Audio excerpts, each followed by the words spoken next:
be to the Father, the Son, and the Holy Spirit, one true God, now and forevermore. Amen. Greetings to you all, and welcome to this, the second session of the series that we are dealing with, the biblical geography.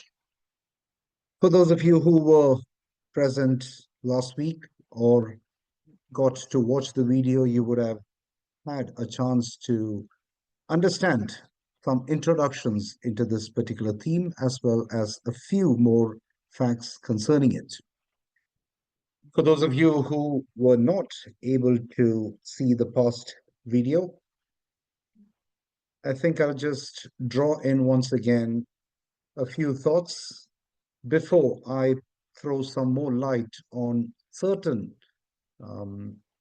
particular geographical elements in the Old Testament, particularly from the time period of the Genesis all the way down to the return of the Israelites to the Promised Land. So, as we had discussed prior, the influence on geography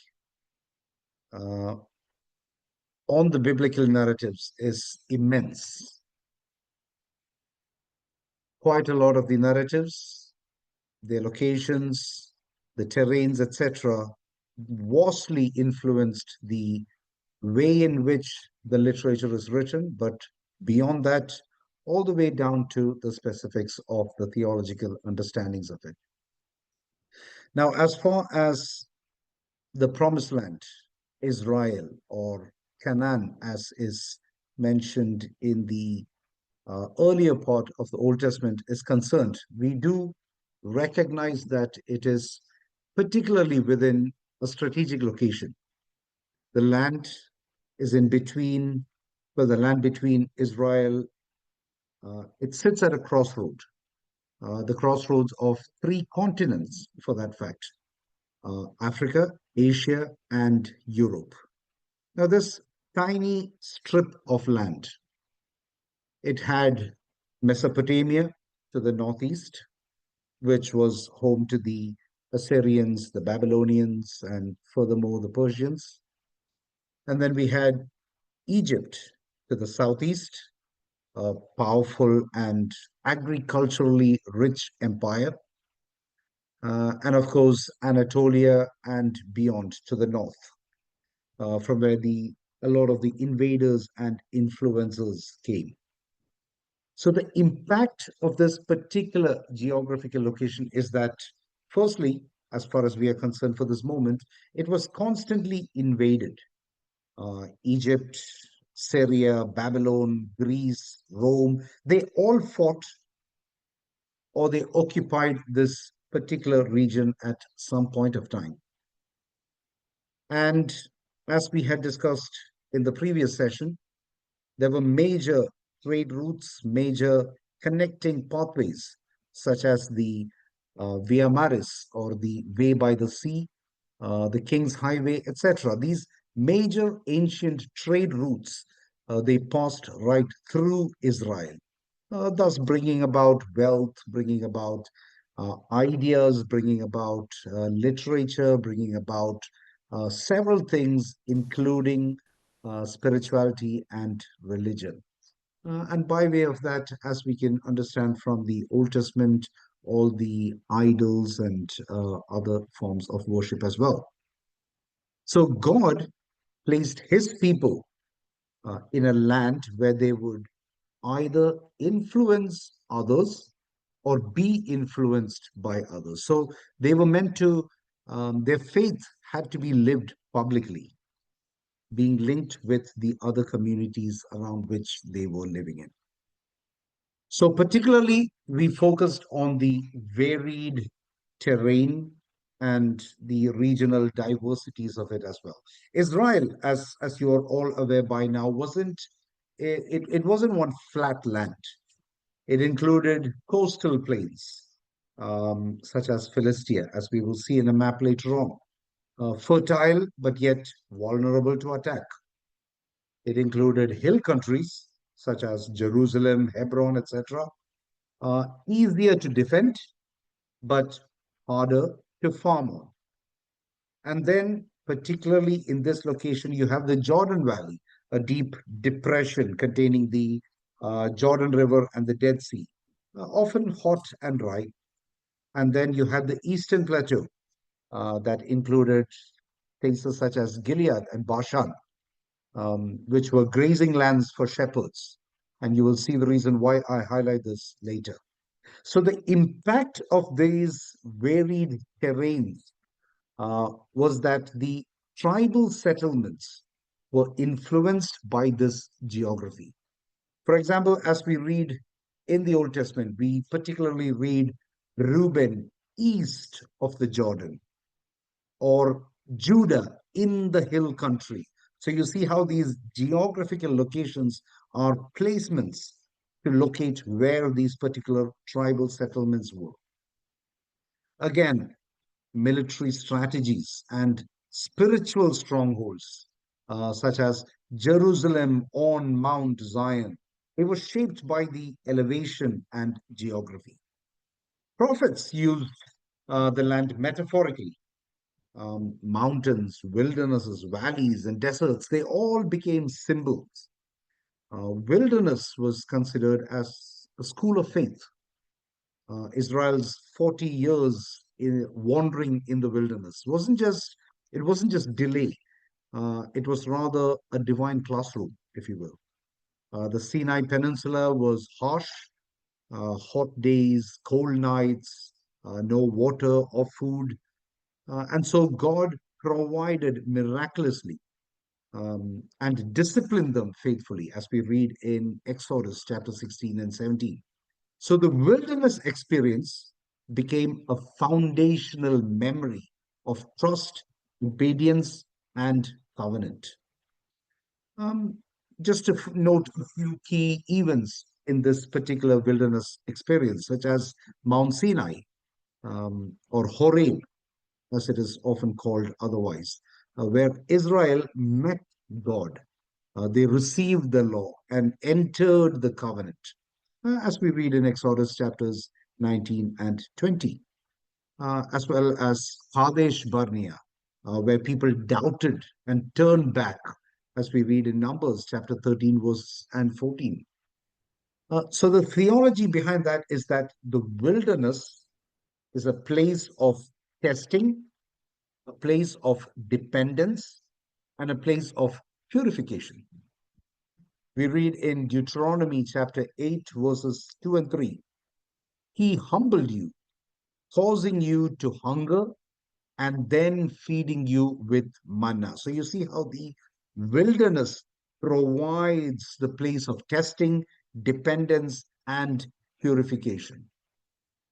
Mountains, places of encounters with God. Throughout the Old Testament, mountains symbolized divine encounter, revelation, and worship. A few major mountain events, such as Mount Moriah, where Abraham was tested. We read that in Genesis chapter 22. This, I'm sure you're all aware of this, but this is what later becomes the site of the Temple of Jerusalem, that we understand from Second Chronicles chapter 3, verses 1. Mount Sinai or Sinai, where the law was given to Moses, the covenant was established. Mount Carmel, where Elijah calls down fire and defeats Baal's prophets. Mount Zion or Jerusalem, the city of David and the temple, a symbol of God's dwelling. So the theological message that is conveyed through these mountains is that these are holy places, places of spiritual victory and covenant faithfulness. The psalmist sings, as we read in 24, verses 3 and 4. Who may ascend the mountain of the Lord? And it goes on to give the answer of that as well. He who has clean hands and a pure heart. So, having talked about the wilderness and the terrain and the mountains, we also need to understand about the water and the need of rain. Ancient Israel was dependent heavily on rainfall. especially in the hill country. Unlike Mesopotamia or Egypt, which had the Euphrates and Tigris or the Nile down there, Israel relied on the early and late rains. We get references of that from Deuteronomy chapter 11, which were critical for their agricultural harvests. They had wells and springs, which were vital in these arid zones.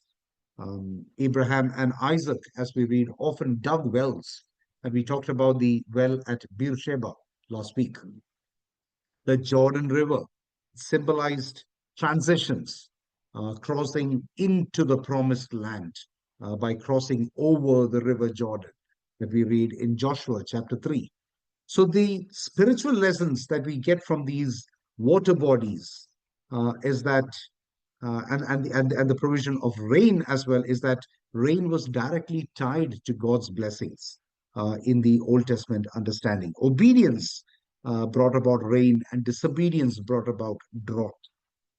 So there was famine and drought as well, and they often signaled divine judgment.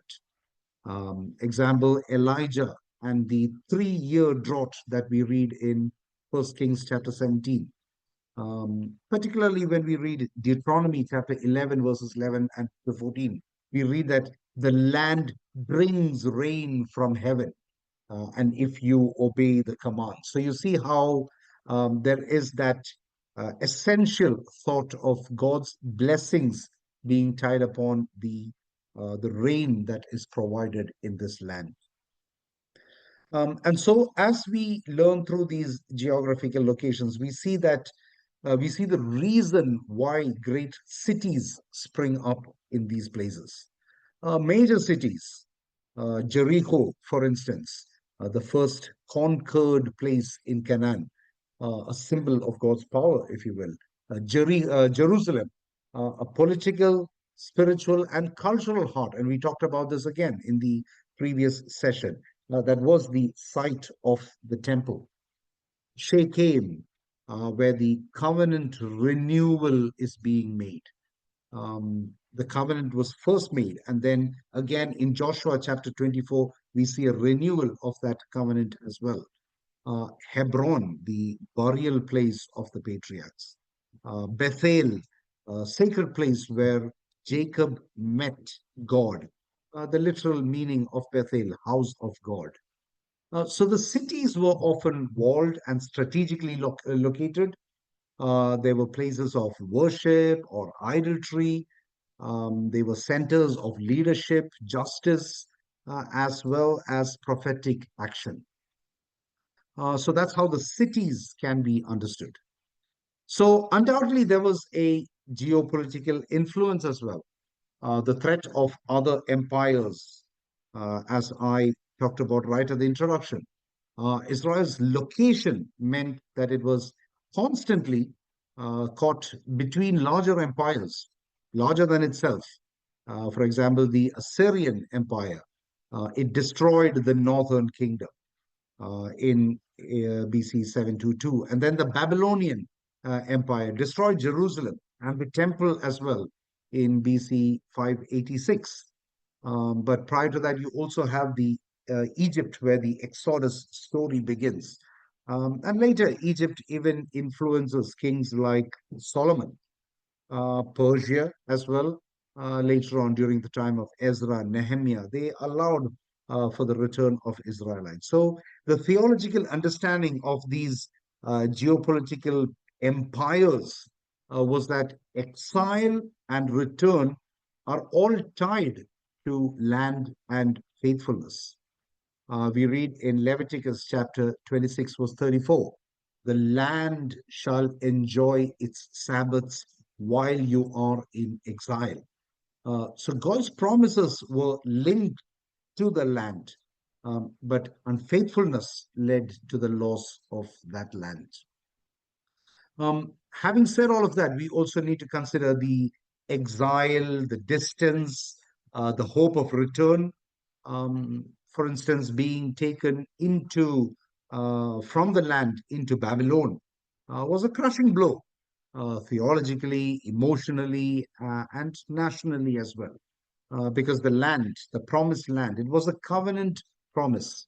So the exile is considered as a divine punishment, a spiritual crisis, and the renewal the return is seen as renewal and hope. And we read particularly in the book of Prophet Isaiah, chapter 65, how can we sing the Lord's song in a strange land, as we read in Psalm 137. But the prophet spoke of a new exodus, a return to Zion, and even a new heaven and earth, and all these concepts. So these are all linked specifically to geographical locations. So why does geography matter in the Old Testament? It's because God's plan unfolded in real places, not just spiritually understood places, but in real physical places. His promises and his judgments were all tied to the land. The faith was shaped by the terrain. Deserts, mountains, rivers, cities, they all formed Israel's spiritual journey. Geography revealed theology.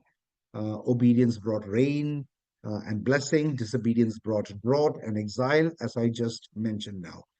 So the land is more than just soil, it is a symbol of God's relationship with his people. So I would just like to share a few things. Obviously, I would like to limit all of them within the time provided for this session. And so I would just like to throw out a few examples, particularly from the beginning of Genesis up until I'm hoping to cover at least the return of the Israelites from the exile in Egypt, their exodus back into the promised land. So let me begin with my first example. And I'm going to try to share my screen right here. Right. And this is particularly an example from Genesis chapter 4, the verses 16 onwards. As you can read, then Cain went out from the presence of the Lord and dwelt in the land of Nod on the east of Eden. And we read further down. Now, the land of Nod on the east of Eden. Yes, on the east Eden, referring to the Garden of Eden, obviously. The land of Nod. Um, it is where Cain was exiled by God after Cain murdered his brother Abel. Now, Genesis chapter 4, verse 17 relates that after arriving in the land of Nod, Cain's wife had a son with him, Enoch, in whose name Cain built the first city. Now, Nod, the word Nod, is the Hebrew word, the Hebrew root of the verb to wander, andod. Therefore, to dwell in the land of Nod can mean to live in wandering, to live a life of wandering.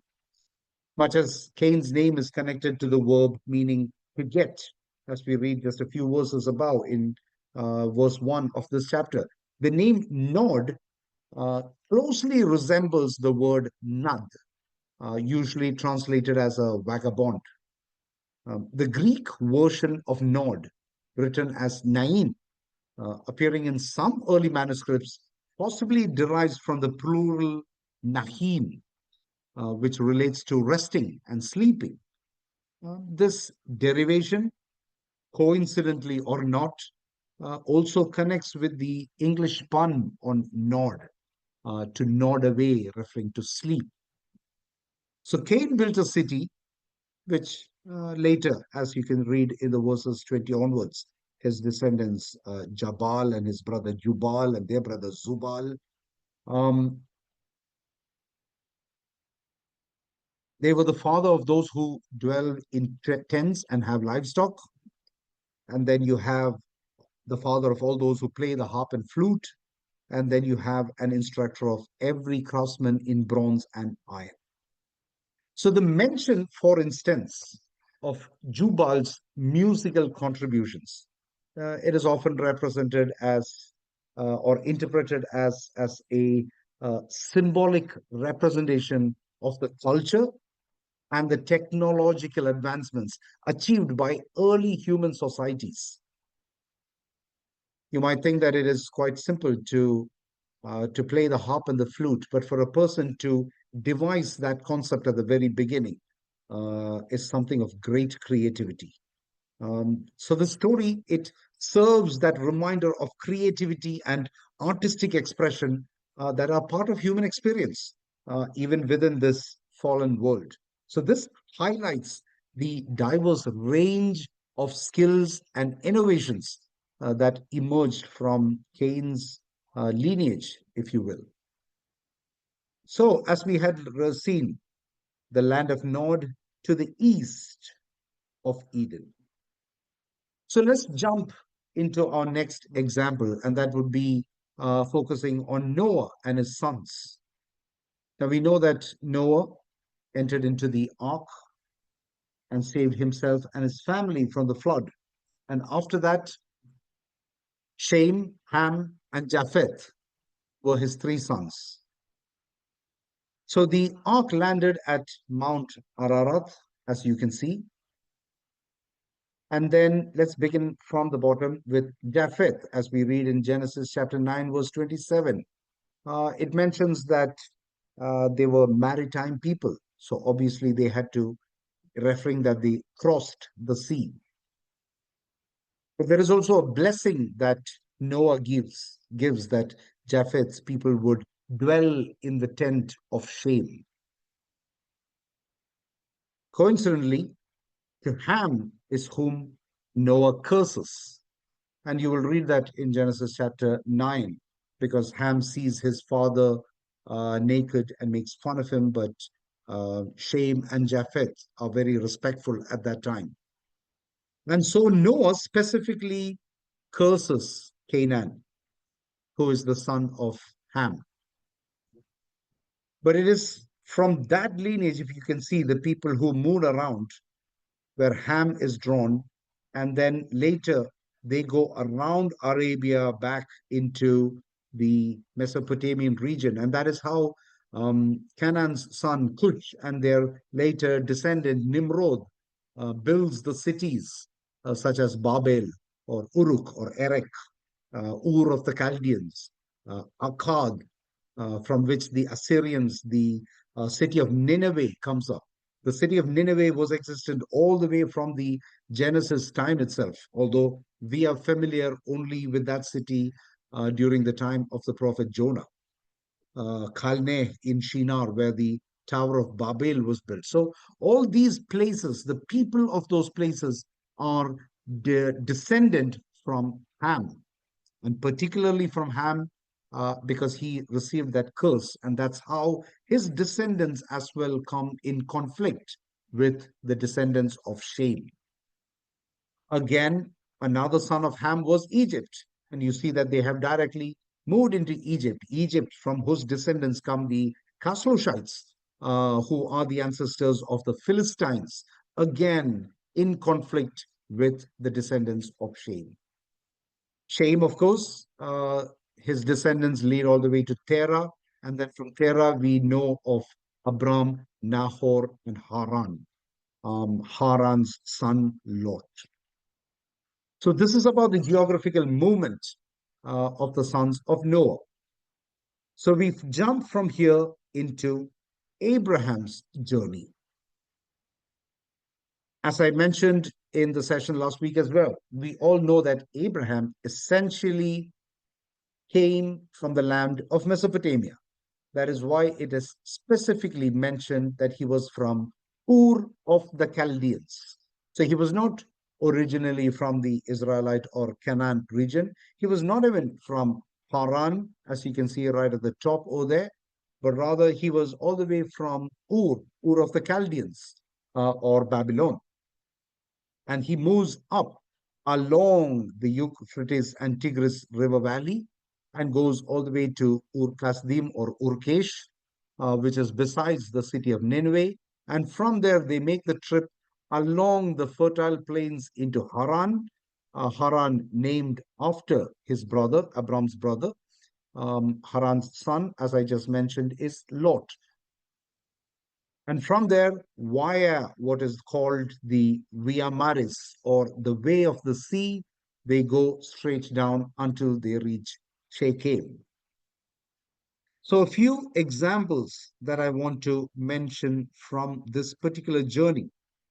And this is just zooming in on that particular area of Canaan. If you can notice the red lines, those are the journeys of Abraham. So you see, as he moves down, he comes down first to Shechem. And Shechem is where we read about the oak of Moreh, as in Genesis chapter 12, verse 6, that he came specifically by the great tree of Moreh at Shechem. So it's a particular geographical location. That is where Abraham comes towards. So the great tree of Moreh located near Shechem. And if you will notice, Shechem, as is mentioned in the Bible itself, it is between Bethel and Ai, which is right to the east of it, or on the map to the right of Bethel. Bethel meaning house of God, and Ai meaning heap of ruins. So it holds this significant geographical and religious importance in this biblical narrative. It served as a landmark, a place of divine encounter for Abraham, and a symbol of covenant and divine guidance for later generations as well. And we learn that Abraham built an altar and called on the name of the Lord at this particular place. So, that geographical location of where Abraham called on the name of the Lord is particularly significant. Its presence helped Abraham orient himself upon his arrival back from Egypt into Canaan, thus marking that specific location where he camped and built an altar that he would return to after several months or rather even a year. So that place of divine encounter, God appeared to Abraham at the great tree of Moreh, reaffirming the promise of the land and descendants, thus marking a pivotal moment in the establishment of the covenant with Abraham. The name Moreh, meaning teacher or instructor, suggests a place of divine revelation and guidance, indicating the tree's role as a site where God communicated his will. Of course, we can roughly, and I'm only saying roughly, relate this to the Bodhi or the banyan tree that Buddha sat as well. So there is always a geographical location of a tree as being um, the location of divine revelation and guidance, not just in biblical narratives, but in other cultures as well. A symbol of covenant and renewal. The tree becomes a symbol of covenant relationship between God and Abraham, and later between the Israelites. It served as a reminder of God's faithfulness and the importance of obedience to his commandments, especially during the renewal of the covenant under Joshua. Jacob also purified his family at the great tree of Moreh. He specifically buried the idols and symbolizes a turning point in his spiritual journey. So, the transformation of a Canaanite site, the great tree of Moreh, was likely a significant location of Canaanite worship or divination before Abraham's arrival. So Abraham's choice to build an altar there transformed it into a place of Yahweh worship, reclaiming the site for God's purposes. Another example would be the oak of Mamre, which is different from the oak of Moreh. The oak of Mamre, located in Mamre, near the plains of Hebron, as you can see right below it, on the west bank, about 20 kilometers away from Jerusalem, south of Jerusalem. That again holds significant geographical and historical importance. Abraham's vision and covenant. It is where God promised Abraham that he would become the father of many nations. Again, the oak of Mamre, specifically in Genesis chapter 18, is that biblical narrative which recounts Abraham's encounter with three strangers who were revealed to be angels. Most of you would have noticed that from the very popular icon of the Fellowship of Abraham, also called the Holy Trinity by Andrew Rublev. Again, this particular location, the Oak of Mamre, was where the intercession for Sodom and Gomorrah took place.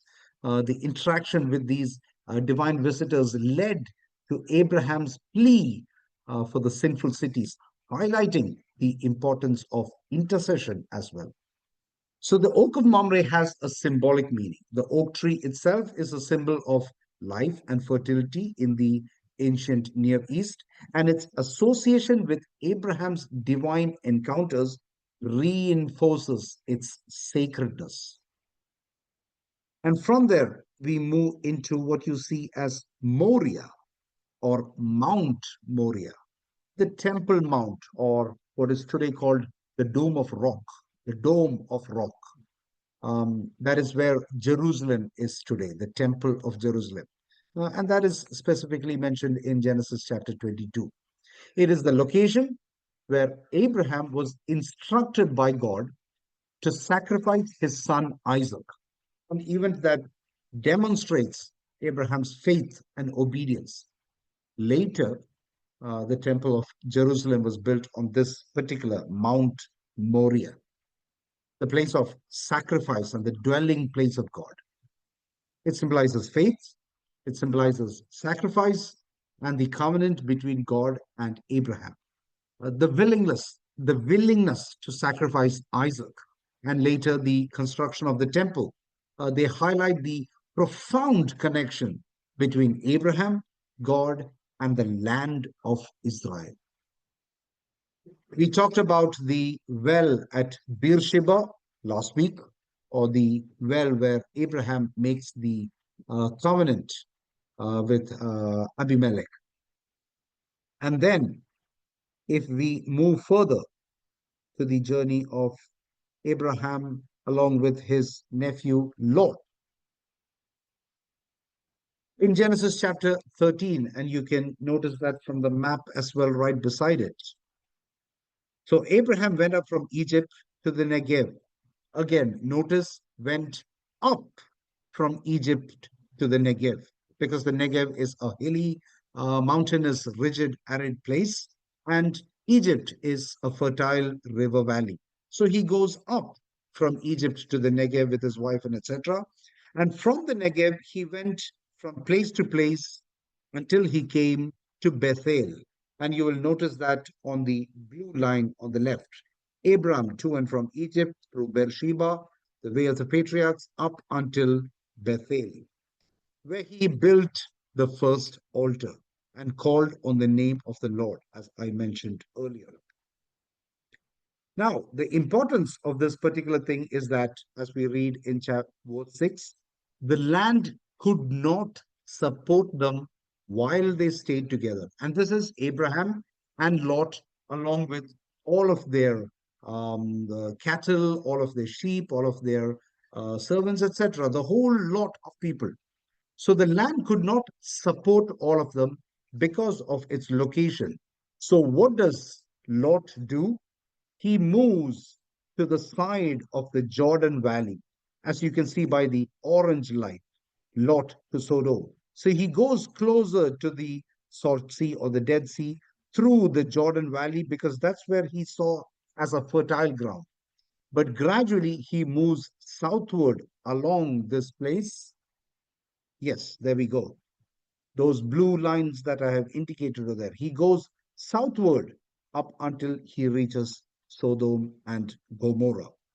Again, Sodom and Gomorrah at the northern tip of the Negev, or at the very bottom of the Salt Sea or the Dead Sea, as it is called, which has huge sediments of salt being the lowest place on earth.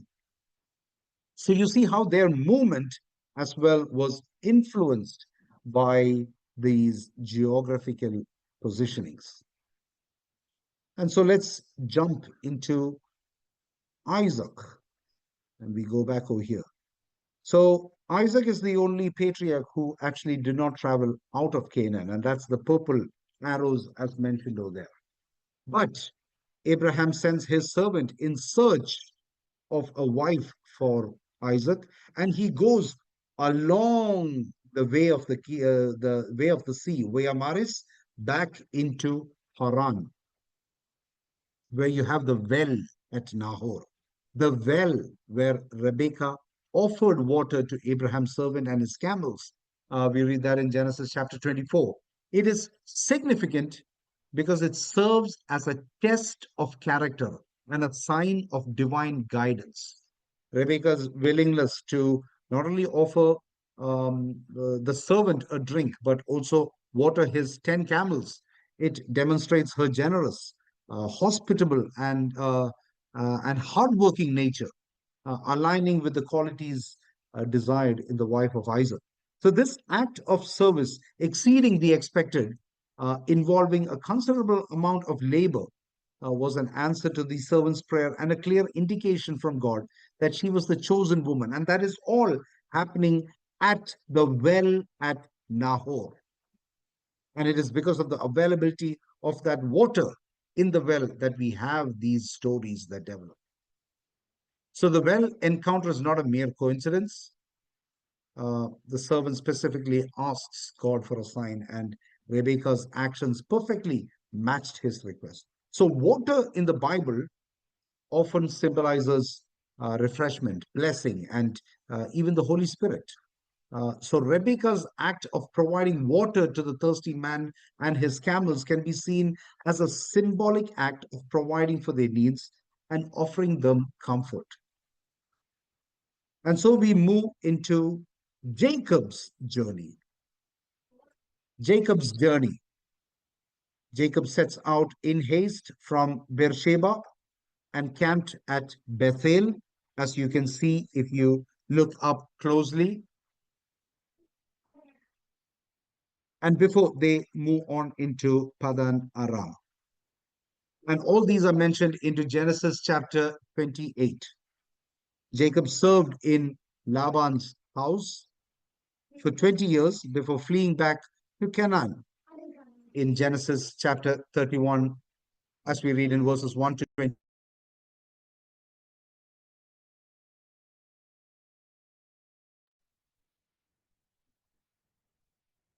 Sorry about that.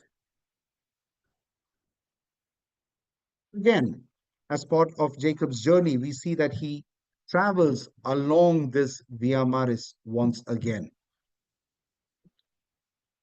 So we move from there into Joseph's journey, and this might be a bit more interesting. Right. So this map of Joseph's journey when he went to his brothers in Dothan. And remember how I said the plateaus were more favorable for the grazing of sheep and shepherd.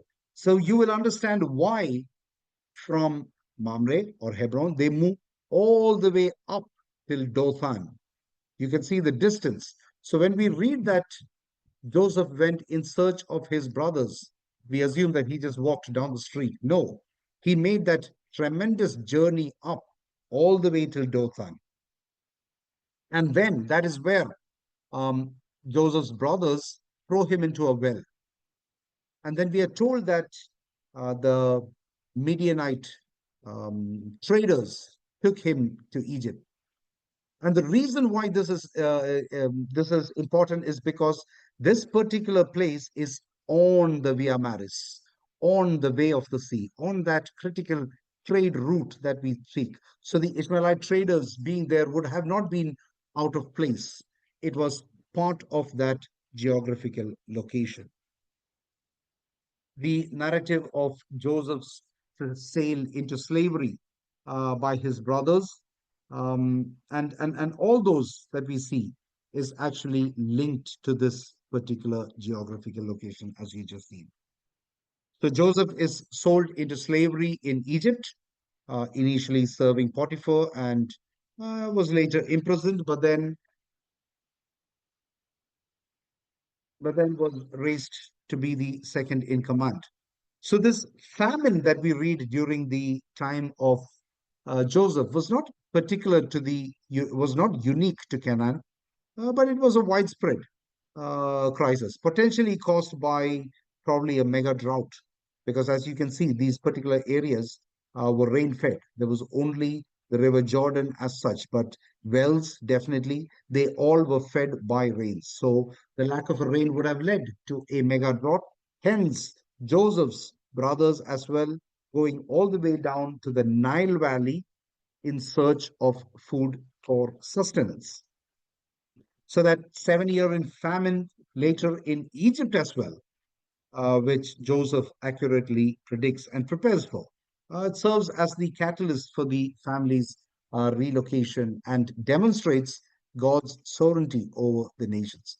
So, the significance of all of these things is that the geographical movement, the movement between Canaan and Egypt, it underscores the themes of exile and return, highlighting the Israelites' journey from their homeland to a foreign land and back. It also signifies divine sovereignty.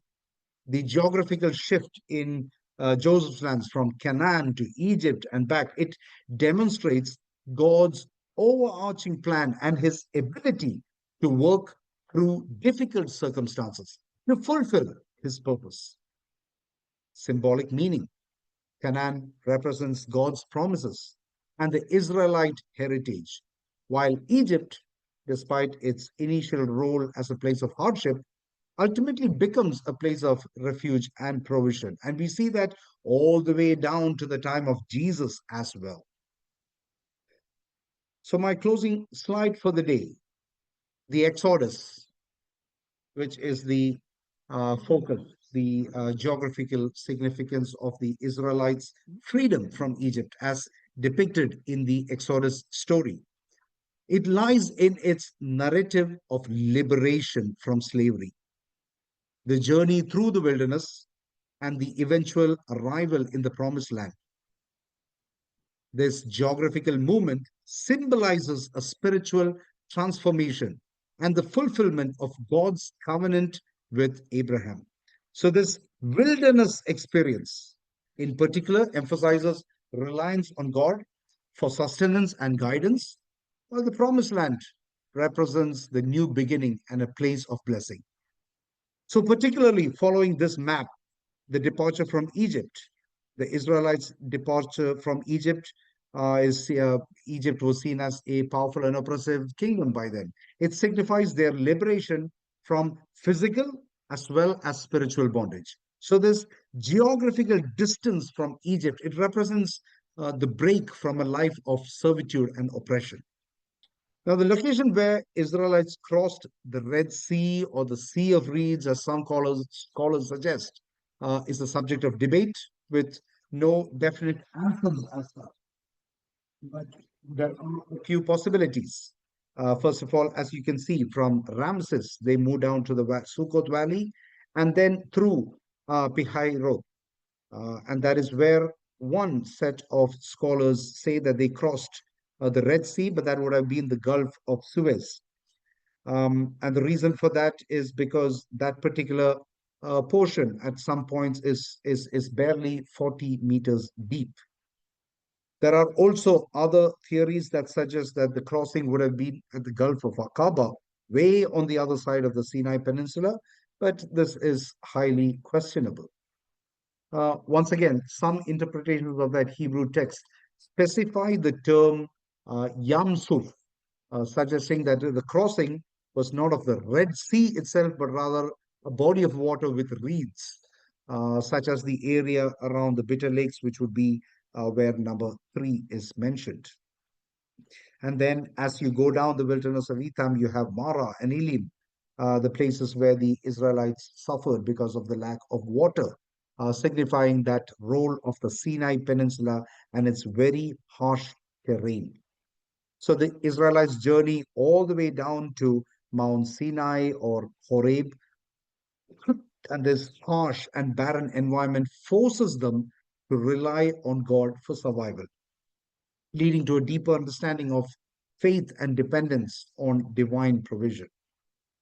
So the promised land, as you can see, they move upward. The arrival in Canaan, the promised land, it represents the fulfillment of God's promise to Abraham and a new era of Israelites.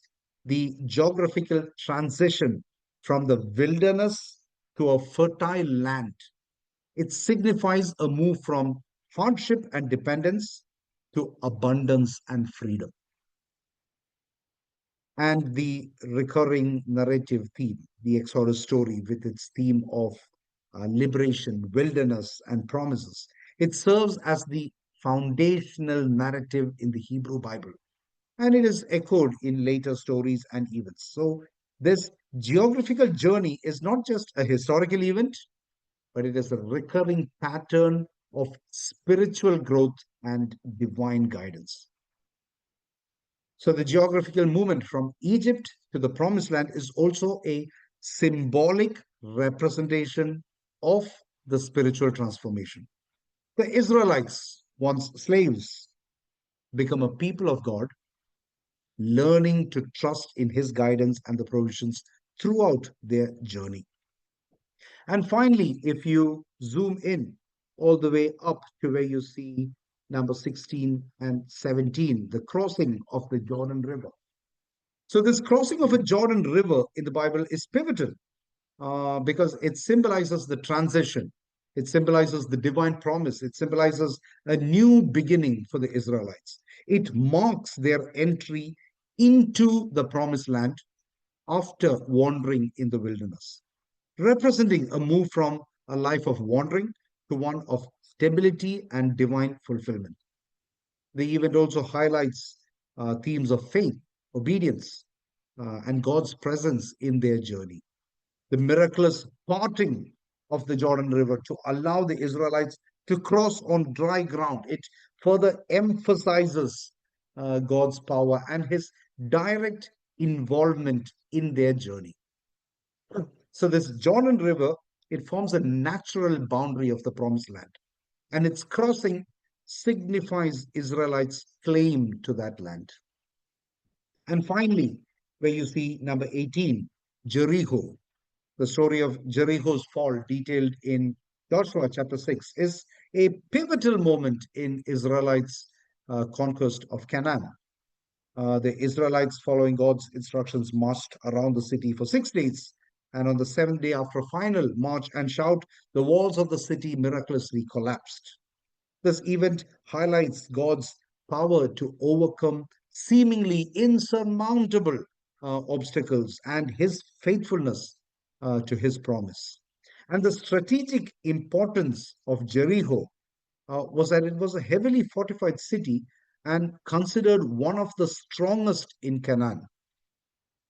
So its location made it a vital gateway to the central highlands of Israel. Its capture was crucial for the Israelites' advance into the promised land. So that's why you can see that they come around from the Moabite region, from Mount Nebo, down through the Jordan Valley into Jericho, and then they conquer it. It is a symbol of faith and obedience. The narrative of Jericho also emphasizes on the importance of faith and obedience to God's commands. So the Israelites' success was contingent upon their trust in God and their willingness to follow his instructions, uh, even when those instructions seemed unusual. So we have journeyed all the way through these physical locations and we have come into Hebron. And so I believe I shall put a pause on it for the moment and we shall continue the rest of this from the next week's session, which will be session number 3. And I thank you all for patiently listening to me whilst we journeyed through these geographical locations. May God bless us all abundantly. Thank you. If Thank at all you, there Achan. are any questions or queries, you may raise them. I shall strive to answer them. Thank you, Achan, for that insightful session. We now move to the Q&A segment. So please kindly keep your questions relevant to today's theme. You can type your questions in your chat or unmute and ask directly. Good evening, Acha. I have a doubt. Can you show the map again, Acha? If you could just the last map of the Exodus. Right, just a second.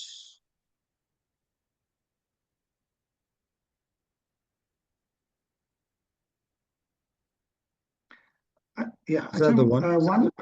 one doubt. In Deuteronomy 1, chapter 1, verse 2, it says, it's 11 days journey from Horeb by the way of Mount Seir to Kadesh Barnea. And then the Okay. next verse says, and it came to pass in the 40th year in the 11th month of the first day of the month, Moses spoke. Just one in this map, where is Mount Seir to Kadesh Barnea? Kadesh Barnea is there, but is there a place, Mount Seir? The reason I'm asking is I got somebody to kind of, when they were explaining this particular portion in Deuteronomy, they were saying that because of because of Israelites' disobedience and murmuring, what should have Mhm. been an 11-day journey took a 40-year journey. I mean, All right. is that explanation correct, or is it that so basically, what should have All been right. a So 11-day let journey? me just People had to try go. to annotate that. All right. So when you say 11-day journey, Yeah. obviously the Israelites begin their journey from Goshen, and we know that. Okay. Yes.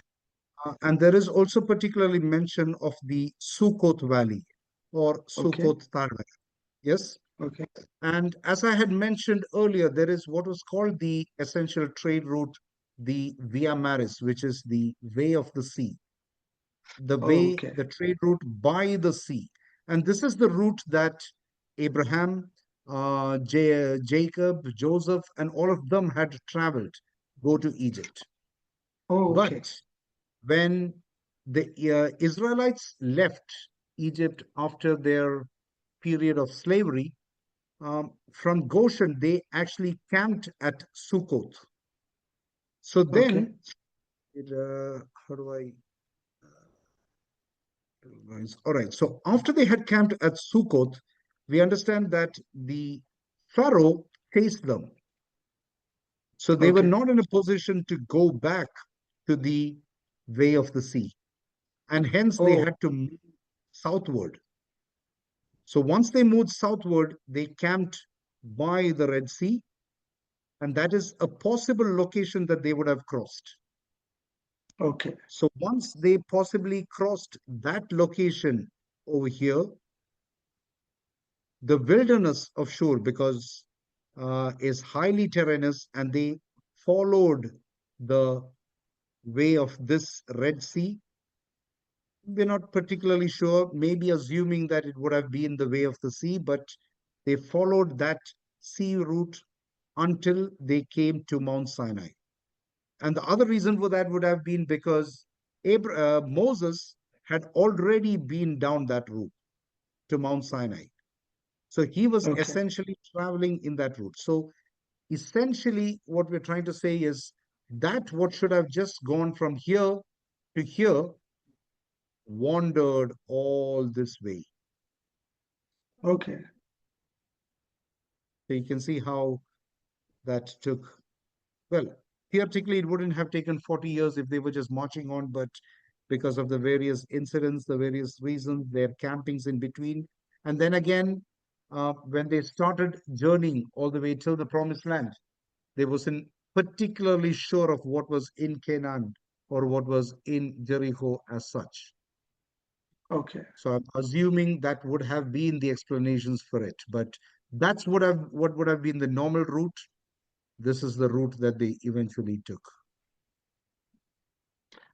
Oh, thank you, Ajahn. The other doubt, I don't know whether it is available, but that point number 11, Ezion Gebir.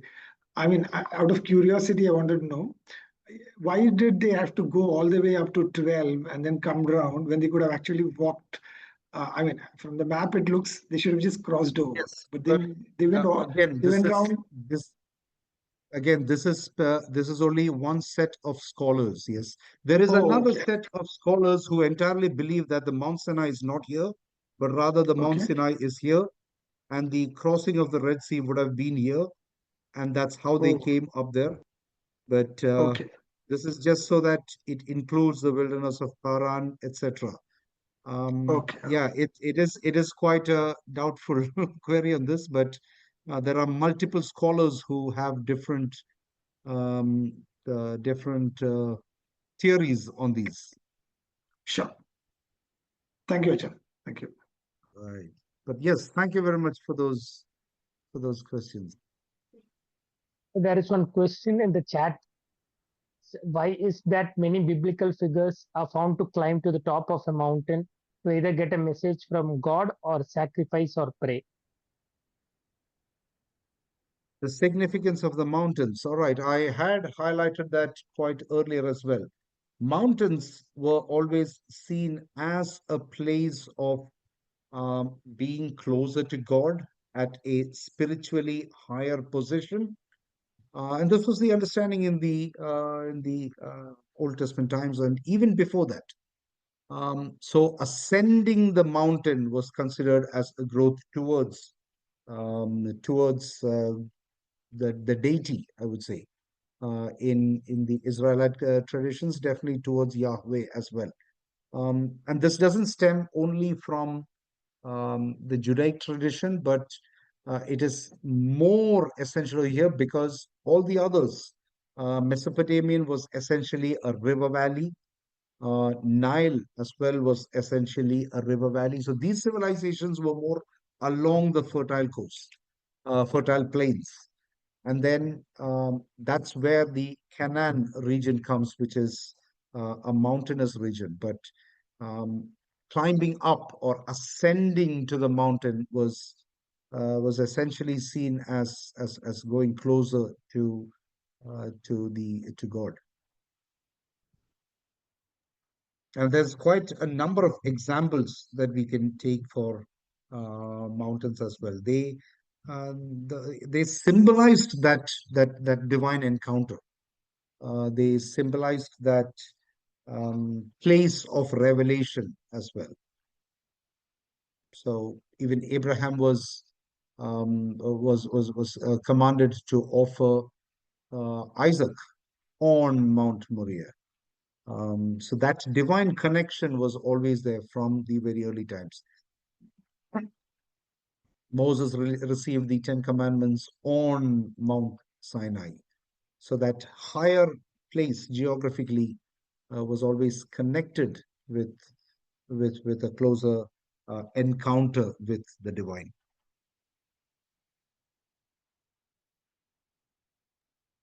Thank you, Achin.